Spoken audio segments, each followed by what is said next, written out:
Hi అండి, నమస్తే friends. ఇవాళ మీకు చూపించే రెసిపీ ఏంటంటే శుద్ధి మెత్తగా మృదువుగా నోట్లో వెన్నలా కరిగిపోయి ఈ నేతి బొబ్బట్లని ఇవాళ మీకు షేర్ చేసి చూపించబోతున్నానండి. అది కూడా శనగపప్పు, పెసరపప్పు ఇవేమీ లేకుండా ఓన్లీ డ్రై బఠానీతో ఇవాళ బొబ్బట్లు చేసి చూపించబోతున్నాను. చాలా మెత్తగా మృదువుగా నోట్లో వెన్నలా కరిగిపోతాయండి ఈ బొబ్బట్లని. ఇప్పుడు ఈ బొబ్బట్లని ఎలా తయారు చేయాలో వీడియోలోకి వెళ్ళి చూసిద్దాం. ఇదిగోండి, ఇక్కడ 1 కప్పు వరకు నేను డ్రై బఠానీ తీసుకున్నాను. ఈ డ్రై బఠానీ అనేది పచారీ షాప్ లో కానీ సూపర్ మార్కెట్ లో కానీ ఎక్కడైనా దొరుకుతాయి. ఫ్రెండ్స్, ఈ డ్రై బఠానీ వచ్చేసి 1 కప్పు తీసుకున్నాను కదా, గ్రామ్స్ లో వచ్చేసి 250 గ్రామ్స్ ఉంటుందండి. అంటే పావు కేజీ వరకు తీసుకున్నాను. ఇప్పుడు ఈ డ్రై బఠానీని ఈ బౌల్ లోకి వేసేసుకున్నాము. ఈ డ్రై బఠానీ 1 కప్పు వరకు తీసుకున్నాం కదా, అన్ని మెజర్మెంట్స్ కూడా ఈ కప్పుతోనే తీసుకోవాలండి. ఇప్పుడు ఈ బఠానీలు శుభ్రంగా నీళ్లు పోసేసుకుని 2-3 సార్లు శుభ్రంగా కడుక్కోవాలండి. తుక్కు ఏమన్నా ఉంటే పోతుంది. ఇదిగోండి, ఇక్కడ బఠానీలు కడిగేసుకున్నాం కదా, ఇప్పుడు ఫ్రెష్ వాటర్ ఈ బౌల్ నిండా పోసేసుకోవాలి. పోసుకున్న తర్వాత దీనిని మూత పెట్టేసుకుని ఓవర్ నైట్ మొత్తం నాననివ్వాలండి. ఫ్రెండ్స్, ముందుగా నా ఛానల్ చూస్తున్న వాళ్ళైతే సబ్స్క్రైబ్ చేసుకోండి ఫ్రెండ్స్. ఇదిగోండి, ఈ బఠానీల్ని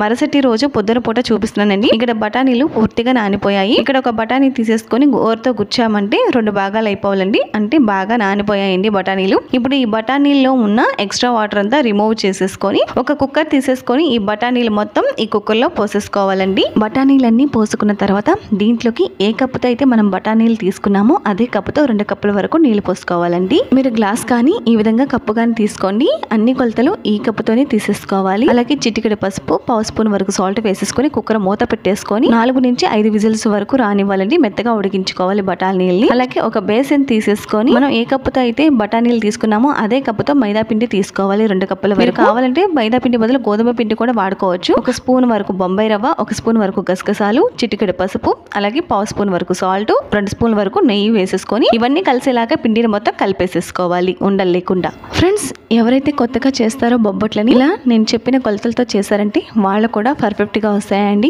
బొబ్బట్లు అనేవి. ఇదిగోండి, ఇక్కడ పిండి కలిపేసేసుకున్నాం కదా, ఇప్పుడు కొంచెం నీళ్ళు తీసేసుకొని కొంచెంగా నీళ్లు పోసేసుకుంటూ చపాతీ పిండి కన్నా కొంచెం స్టిక్కీగా కలుపుకోవాలండి. మరీ గట్టిగా ఉండకూడదు. ఇదిగోండి, ఈ వీడియోలో చూపిస్తున్నట్లుగా పిండి అనేది ఈ విధంగా ఉండాలన్నమాట, కన్సిస్టెన్సీ అనేది. ఫ్రెండ్స్, మనం ఈ పిండిని ఎంత బాగా కలుపుతామో బొబ్బట్లు అనేవి అంత టేస్టీగా మెత్తగా మృదువుగా వస్తాయండి. ఇదిగోండి, ఇక్కడ పిండి అయితే కలిపేసేసుకున్నాం కదా, ఇప్పుడు 1 స్పూన్ వరకు నూనె వేసేసుకొని ఈ పిండిని కలిపేసేసుకోవాలి. ఫ్రెండ్స్, మీరు కావాలంటే ఈ పిండిని కలిపేటప్పుడు కానీ బొబ్బట్లు కాల్చేటప్పుడు కానీ నెయ్యిని కానీ నూనెని కానీ తీసుకోవచ్చండి. నేనైతే 2 తీసుకున్నాను. ఇదిగోండి, ఇక్కడ పిండి కలిపేసేసుకున్నాం కదా, మళ్ళీ 2 స్పూన్ల వరకు నూనె వేసేసుకొని ఈ నూనెని ఈ పిండి పైన కొంచెం తడి చేసేసుకుని ఈ విధంగాను మూత పెట్టేసుకొని ఒక 10 నిమిషాల పాటు పక్కన పెట్టేసుకుందాము. దీన్ని పక్కన పెట్టుకున్న తర్వాత ఇదిగోండి, ఇక్కడ బఠానీలు అయితే ఉడికిపోయాయి కదా, ఇక్కడ మీకు చూపిస్తున్నాను చూడండి. ఈ విధంగా ఒకటి నలిపా ఉంటే మెత్తగా అయిపోవాలి. చాలా బాగా ఉడికాయండి మెత్తగాను. ఇప్పుడు వీటిలో ఉన్న ఎక్స్ట్రా వాటర్ అంతా రిమూవ్ చేసేసుకొని ఒక మిక్సీ జార్ తీసేసుకొని ఈ బఠానీలు మొత్తం ఈ మిక్సీ జార్ లోకి పోసేసుకోవాలి. మెత్తగా గ్రైండ్ చేసేసుకోవాలండి.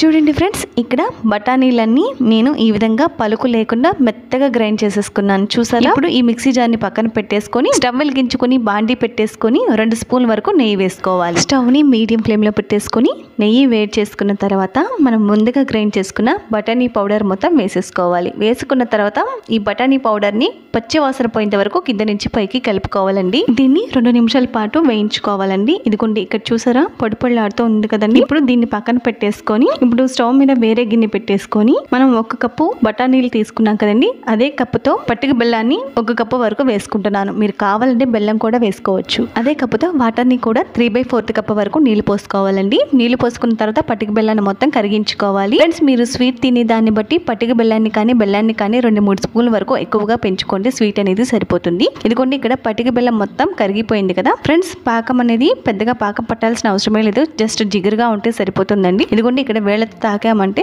వేళ్ల మధ్యలో తీగలా సాగుతోంది కదా, ఈ విధంగా ఉంటే సరిపోతుంది. ఇప్పుడు ఈ పట్టిక బెల్లం పాకం మొత్తం మనం ముందుగా వేయించి ఉంచుకున్న బఠానీ పౌడర్ లో పోసుకోవాలండి. మొత్తం అంతా పాకం పోసుకున్న తర్వాత స్టవ్ ని మీడియం ఫ్లేమ్ లో పెట్టేసుకొని గరిటతో కలిపేసేసుకోవాలండి. ఈ పాకం మొత్తం ఈ పౌడర్ లో కలిసేలాగా కలిపేసేసుకోవాలి. మనం కలిపే కొద్దీ ఈ మిశ్రమం అనేది గట్టి పడుతుందండి. ఇదిగోండి, చూడండి ఫ్రెండ్స్, గట్టి పడింది కదా. ఇప్పుడు దీంట్లోకి 1 స్పూన్ వరకు నెయ్యి వేసేసుకోవాలి. నెయ్యి వేసుకున్న తర్వాత దీంట్లోకి 1 స్పూన్ వరకు ఇలాచి పౌడర్ వేసేసుకోవాలండి. ఇప్పుడు ఈ 2 కలిసేలాగా ఈ మిశ్రమాన్ని మొత్తం కలిపేసేసుకోవాలి. ఫ్రెండ్స్, ఈ బఠానీ బొబ్బట్లు అనేవి మనం శనగపప్పుతో చేస్తాం కదండి బొబ్బట్లు, సేమ్ అదే టేస్ట్ వస్తుందండి బొబ్బట్లు అనేవి. ఇదిగోండి, ఇక్కడ మిశ్రమం అనేది గట్టి పడిపోయింది కదా. ఇప్పుడు స్టవ్ ఆఫ్ చేసేసుకొని మూత పెట్టేసుకొని ఒక 10 నిమిషాల పాటు పూర్తిగా చల్లారిపోనివ్వాలండి ఈ మిశ్రమాన్ని. ఇదిగోండి, ఇక్కడ చూడండి ఫ్రెండ్స్, బఠానీ పూర్ణం అనేది చల్లారిపోయింది కదా పూర్తిగాను. చేసుకున్నాను. ఇప్పుడు మనం చేతికి నూనెని కానీ నెయ్యిని కానీ రాసేసుకొని మనకు కావాల్సిన సైజులో ఉండలు చేసేసుకోవాలి. మీరు చిన్నవి కావాలంటే చిన్నవి, పెద్దవి కావాలంటే పెద్దవి. నేనైతే పెద్దవి చేస్తున్నానండి ఉండలు అనేవి. ఇలాగే బఠానీ పూర్ణం మొత్తం ఉండలుగా చేసేసుకొని ప్లేట్లో పెట్టేసుకోవాలండి. ఇదిగోండి ఫ్రెండ్స్, నేనైతే మొత్తం అంతా ఉండలు చేసేసుకొని ప్లేట్లోకి పెట్టేసుకున్నాను. ఇప్పుడు ఈ ప్లేట్ ని పక్కన పెట్టేసుకొని మనం ముందుగా నానబెట్టి ఉంచుకున్న పిండిని ఒకసారి కలిపేసేసుకోవాలండి. ఫ్రెండ్స్, మనం ముందర ఈ పిండి కలుపుకునేటప్పుడు దీంట్లోకి బొంబాయి రవ్వ గసగసాలు వేసాం కదండి. అవి వేయడం మూలాన బొబ్బట్లు అనేవి డబుల్ టేస్ట్ తో అవి పంటి కింద పడి నలుగుతూ ఉంటే చాలా రుచిగా ఉంటాయండి బొబ్బట్లు అనేవి. ఇదిగోండి, ఇక్కడ పిండి కలిపేసేసుకున్న తర్వాత మనం బఠానీ పూర్ణాన్ని ఎంత సైజులో అయితే తీసుకున్నామో అలాగే మైదా పిండి మిశ్రమాన్ని కూడా అదే సైజులో తీసుకోవాలి. రెండు ఈక్వల్ గా ఉండాలండి. ఇప్పుడు మైదా పిండి మిశ్రమాన్ని ఈ విధంగా చేత్తో వెడల్పుగా చేసేసుకొని మధ్యలో బఠానీ పూర్ణాన్ని పెట్టేసుకొని అంచులు మొత్తం క్లోజ్ చేసేసుకోవాలి. ఈ వీడియోలో చూపిస్తున్నట్లుగా చేసుకోవాలండి. ఉండలనేవి మొత్తం పిండి మొత్తం ఈ విధంగానే చేసుకోవాలి. వీడియో లెందీ అవుతుందని చెప్పేసి మీకు ఒక్కసారి చూపిస్తున్నానండి. ఇలా ఉండలన్నీ చేసుకొని ఒక ప్లేట్లో పెట్టుకున్న తర్వాత ఒక ప్లాస్టిక్ కవర్ కానీ లేదా బటర్ పేపర్ కానీ తీసేసుకొని నెయ్యి కానీ నూనె కానీ అప్లై చేసేసుకొని ఇప్పుడు ఒక ముద్ద తీసేసుకొని చేతికి నెయ్యి రాసేసుకొని ఈ విధంగా బొబ్బట్టులాగా ఒత్తుకోవాలండి. ఒత్తుకున్న తర్వాత ఇది మరీ పల్చగా కాకుండా మరీ మందంగా కాకుండా మధ్యస్థంగా ఒత్తుకోవాలి. ఇదిగోండి, ఇక్కడ చూపిస్తున్నాను చూడండి, ఈ విధంగా ఉంటే సరిపోతుంది. ఇప్పుడు దీన్ని పక్కన పెట్టేసుకొని ఇప్పుడు ఇంకొక కవర్ మీద మరొక ముద్దను పెట్టేసుకొని చేతికి నెయ్యి రాసేసుకొని ఈ విధంగా అంచులు ఒత్తుకుంటూ కొంచెం పెద్దదిగా చేసుకోవాలి. మరి పల్చగా కాదు, మరి మందంగా కాకుండా మధ్యస్థంగా చేసుకోవాలండి. ఫ్రెండ్స్, ఈ బఠానీ బొబ్బట్లు చేయడం చాలా చాలా ఈజీ అండి. ఫ్రెండ్స్, మీరు కూడా తప్పకుండా ట్రై చేయండి. ఇదిగోండి, ఇక్కడ బొబ్బట్లు చేసుకున్నాం కదా. ఇప్పుడు ఈ కవర్ ని పక్కన పెట్టేసుకొని స్టవ్ వెలిగించుకొని ప్యాన్ పెట్టేసుకొని దాని మీద ఒక స్పూన్ వరకు నెయ్యి వేసేసుకొని పెన్నాన్ని వేడి చేసుకోవాలి. వేడి చేసుకున్న తర్వాత ఇప్పుడు నెయ్యిని స్ప్రెడ్ చేసుకున్న తర్వాత ఇప్పుడు ఒక బొబ్బట్టుని ఈ విధంగా పెన్నం మీద వేసేసుకోవాలి. వేసుకున్న తర్వాత దీన్ని ఒక నిమిషం పాటు అలా వదిలేయాలండి. ఒక నిమిషం తర్వాత దీన్ని తిరగ వేసేసుకోవాలి. తిరగ వేసుకున్న తర్వాత ఒక స్పూన్ వరకు నెయ్యి కానీ నూనె కానీ వేసేసుకొని ఈ విధంగా బొబ్బట్టు మొత్తం స్ప్రెడ్ చేసేసుకోవాలి స్పూన్ తోను. అలాగే స్టవ్ ని మీడియం ఫ్లేమ్ లో పెట్టేసుకొని ఈ బొబ్బట్లని కాల్చుకోవాలండి. ఇదిగోండి, ఇక్కడ ఒకవైపు కాలింది కదా, మరోవైపుకి తిరగ వేసేసుకొని మరొక స్పూన్ వరకు నెయ్యి వేసేసుకొని ఈ విధంగా రెండు వైపులా తిరగ వేసేసుకుంటూ 3 నుంచి 4 నిమిషాల పాటు ఈ బొబ్బట్లని బ్రౌన్ కలర్ వచ్చేంత వరకు కాల్చుకొని ఒక ప్లేట్ లో పెట్టేసుకోవాలి. ఈ విధంగానే అన్ని బొబ్బట్లని ఇలా కాల్చుకోవాలండి. ఇదిగోండి, రెండవ బొబ్బట్టు వేసుకున్నాను కదా, ఒక నిమిషం పాటు కాలనిచ్చి ఒక స్పూన్ వరకు నెయ్యి వేసేసుకొని దీన్ని రెండో వైపుకి తిరగ వేసేసుకోవాలి. మళ్ళీ ఒక స్పూన్ వరకు నెయ్యి వేసేసుకొని 3 నుంచి 4 నిమిషాల పాటు గోల్డెన్ బ్రౌన్ కలర్ వచ్చేంత వరకు ఈ బొబ్బట్టుని కాల్చుకోవాలండి. ఇదిగోండి, చూసారా, ఈ విధంగా ఉండాలండి. ఇప్పుడు ఈ బొబ్బట్లని ఒక ప్లేట్ లో పెట్టేసుకున్నాము. నేనైతే అన్ని బొబ్బట్లని కాల్ చేసేసుకొని ఒక ప్లేట్ లోకి అయితే పెట్టేసుకున్నానండి. ఇదిగోండి, చూడండి ఫ్రెండ్స్, ఇంతేనండి, డ్రై బఠానీతో బొబ్బట్లు రెడీ అయిపోయాయి. ఫ్రెండ్స్, చూసేసారు కదా, శనగపప్పు పెసరపప్పు ఇవేమీ లేకుండా ఒక డ్రై బఠానీతో నోట్లో వెన్నలా కరిగిపోయి బొబ్బట్లని ఇంట్లోనే ఎంత ఈజీగా చేసేసుకోవచ్చు. చూడండి ఫ్రెండ్స్, ఎంత సాఫ్ట్ గా మృదువుగా ఉన్నాయో. ఇలా బొబ్బట్టుని తుంచిన వెంటనే ఈజీగా తునిగిపోతుందండి, అంత సాఫ్ట్ గా ఉన్నాయి బొబ్బట్లు అనేవి. ఫ్రెండ్స్, మీరు కూడా ఒక్కసారి